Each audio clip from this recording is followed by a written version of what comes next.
ISI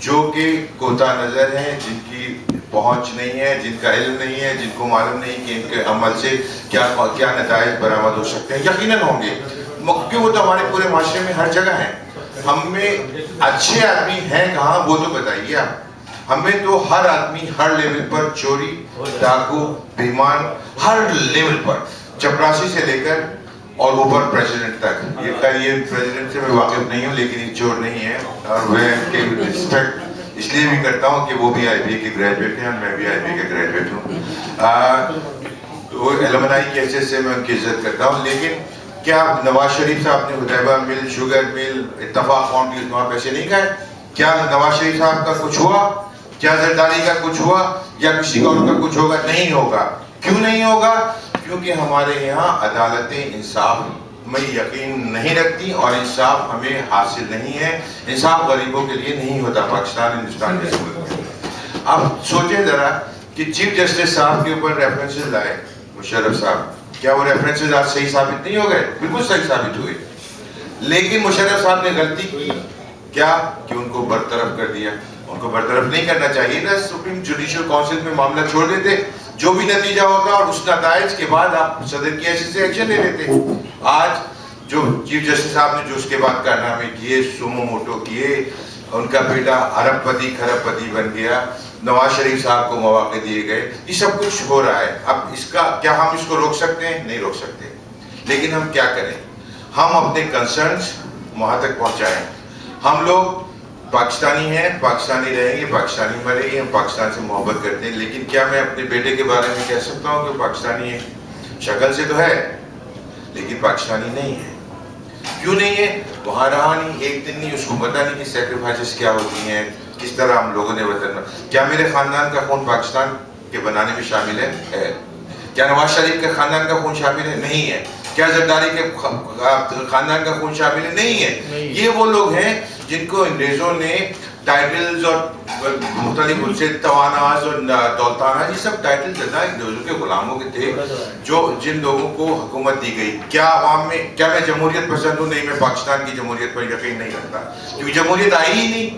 جمہوریت اور اسلام میں جمہوریت ہے بھی نہیں. ویسے بھائی بھی کہیں جمہوریت نہ آئے گی جب تک اسلام میں سیدھا سیدھا میسیج ہے, علم حاصل کرو, سچائی پر عمل کو اپنے برقرار رکھو اور لوگوں کے جذبات کو ٹھیس نہ پہنچاؤ. میں نے الیکشن میں حصہ لیا, میں نے کمال اسپر کو الیکشن لڑایا تھا. پیپلز پارٹی کے فاؤنڈنگ ممبرز میں تھا, بڑا اسٹوڈنٹ لیڈر بنا کرتا تھا, پلاتون بنتا تھا, ایوب خان کے خلاف بغاوتیں کی. کیا میں نے کچھ حاصل کیا؟ نہیں. کیوں میں یہاں آیا؟ سیاست کی وجہ سے پاکستان چھوڑ کر آیا تھا. کیا کچھ حاصل ہو سکتا؟ عوام کے لیے سیاست نہیں ہے وہاں پر. موروثی, خاندانی, سب یہ ان کے لیے ہے سیاست. ہم اس کو تبدیل کیسے کر سکتے ہیں؟ ہمارا ہم لوگ اپنی آواز اٹھاتے رہیں, وہاں بتاتے رہیں کہ جو کچھ ہو رہا ہے غلط ہو رہا ہے. کیا اس کو درست کریں گے وہ لوگ؟ نہیں کریں گے. تو اب ہم کیا کریں؟ یہ بڑا مشکل مسئلہ ہے ہمارے لیے. ہم مشکلات کے خلاف آواز تو اٹھا سکتے ہیں, لیکن ہم کریں کیا؟ ہم یہاں 200 آدمی اکٹھا نہ کر سکے. آج 100 خون انہوں نے کیے تھے. پاکستان سے یہ محبت کا عالم ہو گیا ہے. اب کریں کیا؟ بڑی مشکلات ہیں ہمارے لیے. میرا اپنا ذاتی خیال یہ ہے کہ ہم یہاں محب وطن ثابت کرنے کی کوشش کرتے رہیں, پاکستان کے طرفداری میں کام کرتے رہیں, پاکستان کی محبت میں کام کرتے رہیں. اپنی آواز ظلم کے خلاف, اسلام کا حکم ہے ظلم کے خلاف آواز اٹھاؤ, مظلوم کا ساتھ دو, یہ اسلام کا حکم ہے. گورنمنٹ آف پاکستان اس وقت ان کو ہوش میں آ جانا چاہیے. اس واقعے کے بعد بھی نواز شریف صاحب ہوش میں نہیں آئے ہیں. نواز شریف صاحب یہ سمجھتے ہیں جس طرح قذافی سمجھتا تھا, جس طرح صدام سمجھتا تھا, جس طرح وہ بادشاہ سمجھتا تھا جو شہنشاہ کہلاتا تھا, جس کے لیے زمین تنگ ہو گئی کہ اپنے ملک میں دفنایا نہ جا سکا, جس طرح فرعون سمجھتا تھا, قارون سمجھتا تھا, شداد سمجھتا تھا, حمان سمجھتا تھا. نواز شریف کی سوچ اور حمان کی سوچ میں کوئی فرق نہیں ہے. ان کو آج کل یہ پتا ہے بھائی آگے کیا ہوگا. نواز شریف اگر ہوش میں آتے تو ان کا یہ منصب نہیں تھا کہ وہ حامد میر کی عیادت کو جاتے, منصب نہیں تھا. اپنے آدمی کو بھیجتے, وزیر انفارمیشن منسٹر کو بھیجتے, اور جب کہ آپ کا آرمی چیف اسی وقت ISI کے دفتر جا رہا ہے, اس کا مطلب ہے کہ دو متنازع آپ کے سامنے کیفیت آ گئی. ISI کو سپورٹ کرنے آپ کا چیف آف آرمی اسٹاف جا رہا ہے, وزیر اعظم اس کو دے رہے, دو مختلف گروپس بن گئے. نہیں کرنا چاہیے.